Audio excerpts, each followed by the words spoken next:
Hello, everyone. Welcome to another episode of Triangle Offense. I'm Munish, and as always, I'm joined by Nishant. The Lakers suffered the second consecutive loss, and Nishant is definitely not happy. But today, even the Warriors lost, so kind of frustrated. Not, I wouldn't say unhappy because I wasn't expecting anything better from them, but frustrated Wow. with the quality of performance. So Yeah. I'd like to use this opportunity to talk about the Warriors because it's been a week since we spoke about the Warriors and they keep Hmm. coming up in a discussion. But today I really wanted to focus on Kelly Oubre Jr. and how disappointing he's been. Yeah. Now, at the start of the season, Klay Thompson got injured, unfortunately, and that was kind of a shock to the Warriors, right? You were expecting to come back, and Steph was back, and Klay was back, and you would probably run for the title even. But then Klay got injured, and then you replaced him with this guy called Kelly Oubre Jr. I know you're not expecting great things from him, not at the level of Klay, but this is shambolic to say the least because Right. he's shooting horrible. Klay is a catch and shoot legend. This guy is shooting 21 Hmm. out of his 90 shots have gone from Yeah. Yeah. gone into the basket. I mean, it's really embarrassing. Yeah. What do you think? First question. Let's come to Kelly Oubre Jr. a little bit later in the show. What do you think the Warriors' realistic expectation should be? I know we discussed this multiple times. We said that they will make the playoffs somehow or the other. But I was thinking, you can't beat the Lakers over a 7 game series. You can't beat the Clippers over a 7 game series. Yes, you beat them once. Yeah. You're I definitely agree. not beating Jazz. Hmm. Now, Nuggets seem like a possibility given how Yeah. horrible their defense is. Portland seems a possibility given how the injury prone they are. Yeah. And anyone else, yes, the Warriors can actually go to the second round of the playoffs. It's a Sure. realistic thing, despite having a weak team, right? Okay. I'll What buy should be that. the realistic? What should be the realistic expectations from the season? I think they'll get ahead of themselves if they're planning for the playoffs already. I think step one is to make sure you're in the playoffs, because I don't think that's a guarantee right now with their form. And I know we've gone back and forth a bit on the Warriors and where we think they might end up. It's going to be topsy-turvy for a while, but I think if this team can figure this out and maybe make one key personnel move, be that a trade or be that moving somebody to the bench, bringing in somebody off the bench to be a starter, whatever. They're one decent adjustment away from being, say, a top 7, top 6 even team. I genuinely believe they can get there. Now, that should be step one. Step two is who do you face if you finish? I think that's largely out of their control, so that's not something they should worry about too much and look at the postseason when they get to it. What is in their control to an extent is where they do finish and how they play on the court. That should be the focus. So their ceiling, we can debate endlessly. It's probably the first round of the playoffs or the second round of the playoffs if they get to the playoffs, because Right. otherwise that's your ceiling and your fate is sealed. Mhm. I think the target right now is the end of season standings are still a step away. Do they have their lineups figured out? Do they have their second unit figured out? Because it seemed to work for a while once Draymond came back, where they ran a couple of small ball units when Wiseman was not on the floor and it worked. But of late, if anyone's been watching, their small ball lineup essentially involves Eric Pascal playing the 5.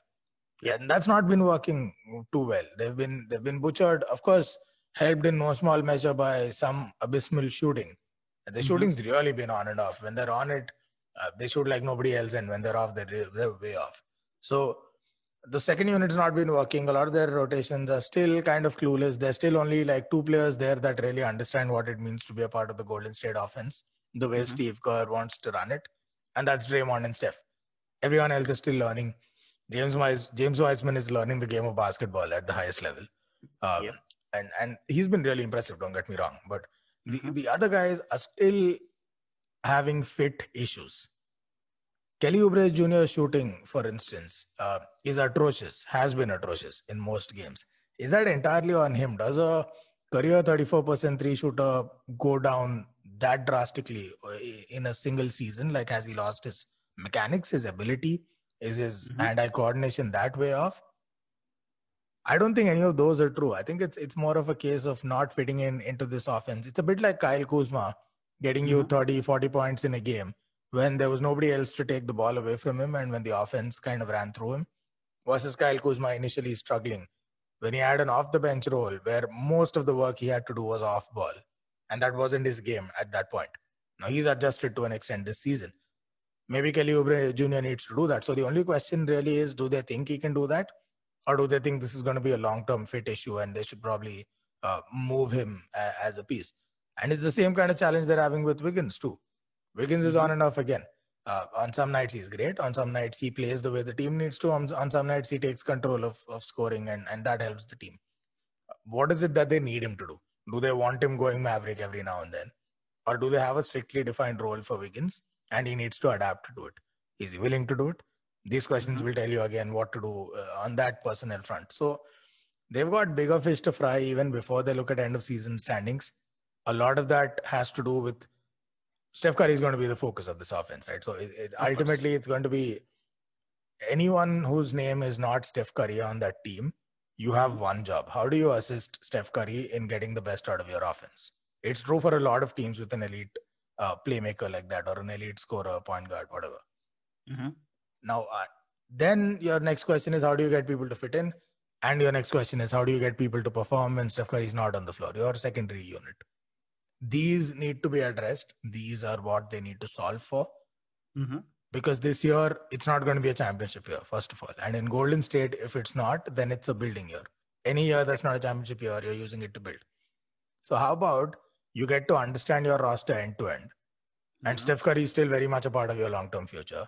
So you understand how well this can play around Steph. How would these guys fit in once Clay is back? And start making adjustments from now so you know what to do now over the course of the season and in the off season. Because what you're really doing, whatever is your standing this year, wherever you go in the playoffs this year, is figuring out how to get back to championship winning form next year. Right. I think if I was Steve Kerr, that's how I'd look at it. If you've been watching the games, I think Kelly Oubre has been kind of... I'm coming back to Kelly Oubre. He's been kind of mysterious, right? When he plays with Steph and as part of the first unit, he's disappointing.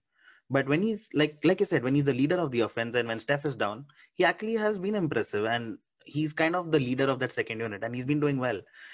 Now, does starting him every game, does he warrant a place in the starting lineup every game after like what? We're now 19 games into the season and it's like 25% of the season. And he's not done much, right? I mean, you have other players of the bench that you can get. And like I've seen Bazemore play, he gets those 10, 12 minutes and he's impressive. He gives you the same hustle that Kelly Oubre gives you. He's more efficient than Kelly Oubre. So why not just downgrade Kelly Oubre to the bench and bring in Bazemore? Do you think that'll work? No, I'm not very sure that will, because I don't think Bazemore has the defensive awareness that Kelly Oubre brings to the table. Also, it's one thing to have 15 minutes a game, come in as an impact player and add some value versus starting. You might as well find out that Bazemore is just as ineffective as Kelly Oubre. Kelly Oubre, I think half the reason why he gets so much stick is because he fearlessly attempts shots every match, even when they're not going in. Now, unfortunately for him, that tide doesn't seem to turn. It just gets worse and worse, the numbers every week. Somewhere I'm looking at Steve Kerr in all this, because he's taking shots that sometimes he shouldn't be taking. And maybe that's a mentality issue that he should be talking through. But also, he's not being put in positions where he can make the most of the shot opportunities. So either figure out how you're going to run plays for Kelly Oubre or get him to stop shooting so much. Because right now it's not working out. It's almost like he's decided he's going to get so many shots up every game, no matter what. Barring Steph Curry, he's shooting as much as anyone else on that team. The usage rate is high. Right. So either you figure out how to get him in the best possible positions, or you figure out how he's not going to take so many shots. Just put a plug on it. So I don't think they're really optimizing for Kelly Oubre. I think they're still lost in optimizing for Steph Curry. That's a big part of the problem. And if it's a problem that they don't want to solve, then I'm afraid he's on the trading block then, and the rumors are true. Now, so far, the only thing we know about the rumors is that there was contact made asking about Kelly Oubre Jr.'s availability. No confirmation of anything that the Warriors are willing to trade him.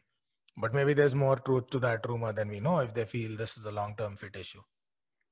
Yeah, I was coming to the rumors now, and if you try and put two and two together, now the New Orleans Pelicans have made Lonzo Ball and JJ Redick kind of available for trade discussions, right? And if you try and put two and two together, do you think Kelly Oubre fits into that lineup? And will the Warriors actually benefit with either of these players?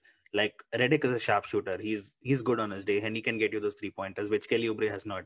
But he's kind of a defensive liability, so you lose that. Now with Lonzo, it's a little more different. He doesn't have a shot at all, but he can handle the ball well. He can give Steph good looks, and that will probably increase Steph's efficiency of shooting. Not that he needs any improvement, but he'll get better looks, is what I'm trying to say. Right. Now, do you think either of these players coming into the Warriors setup would be a good addition, or they're better off with Kelly Oubre? I don't think they're better off with Kelly Oubre. I think that's a good place to start this discussion. If they want to move Andrew Wiggins to the 3, and bring in Lonzo, and also add Redick to the piece to the pie. Let's look at this from a contract perspective first. They have the highest wage bill in basketball, if not one of the highest. They pay the highest luxury tax bill in basketball, if not one of the highest. And depends on a couple of moves that are pending to be made from other teams. But they pay obscene amounts of money in luxury tax. And that's partly because I think just their starting 5, if you include Clay and you move out Wiseman, just their big 5 in terms of salaries, just that alone eclipses the luxury tax soft cap.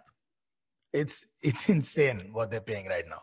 Now, Kelly Oubre, in the midst of all this, is probably the easiest piece to move in that whole salary cap situation. He makes less money than only 4 other players, the predictable 4, Wiggins, Green, Draymond, Clay, and Steph. But he still makes $14 million, which is a lot. A. B, for the output that they're getting, that just got magnified. It's a whole lot of money. So he is tradable. He's not one of those, it's lucrative because it's high value, low salary, or high value, high salary. He's neither of those. And there seems to be a fit issue. I don't think he fits in this. The Golden State offense is largely based on what? Two main principles. Strong off-the-ball movement, a lot of cutting and slashing, and instinct-based playmaking. You make quick passes, you make the right pass, find the slasher, find the open guy, take a shot if it's open, or make the extra pass. This is largely the oversimplified one-liner of their offense. I don't think Kelly Oubre Jr. fits into that. He's not particularly strong in moving off the ball, setting up plays or creating opportunities with his movement. And he's not, forget instinctive passer. He's no kind of passer. He's averaged an assist a game for his entire career. He's a horse with blinders on sometimes, the way he plays with that mad hustle speed. So for me, it's a fit issue. In which case, if you have the opportunity to bring in Redick and Lonzo for this season, I say go for it. For next season, they have a problem. Is Lonzo going to come off the bench? Because there's no way he's in the backcourt if Clay is fit. But luckily for them, doesn't Lonzo's contract expire at the end of this year? So it's not a long-term commitment. They flip Kelly Oubre, who I don't think they were looking to keep long-term anyway. They get to flip Kelly Oubre. His contract expires at the end of season as well. Right. So they get to flip him. It's a trade for Lonzo who adds 2 things to their backcourt. One, though it takes the ball out of Steph's hands, which I'm not a big fan of, it gives them so much more dynamism to their offense and gives their second unit a lot of life because you've got a good playmaker on the court. Lonzo can score it. He's an underrated scorer. He's moved up in scoring. The second half of last season was really interesting to see. He's not the kind of shooter that Golden State wants, but he can score.